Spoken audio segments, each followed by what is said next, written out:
Now we're going to look at some of the components that make up a GemStone system.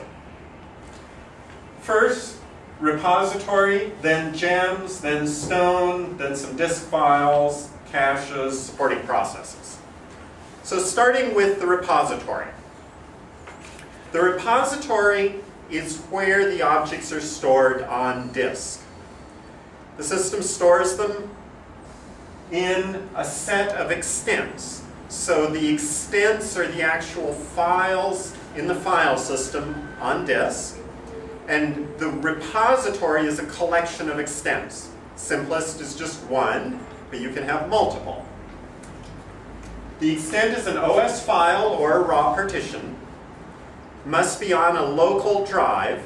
That is, it cannot be NFS mounted, but a SAN drive is okay. The extents can be pre-grown or they can grow on demand. And there's trade-offs, and you want to take up space that you're not using, or you want to make sure you have space in case you grow.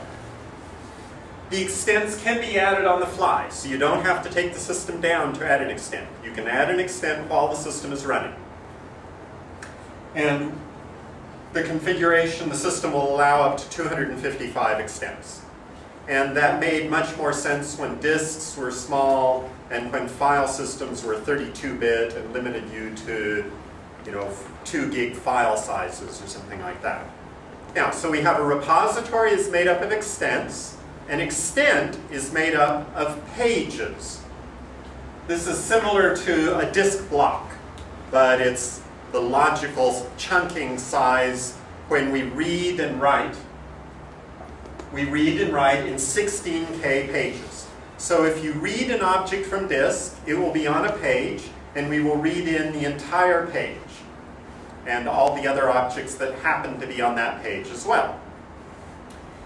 Each page has a unique identifier made up first of the extent.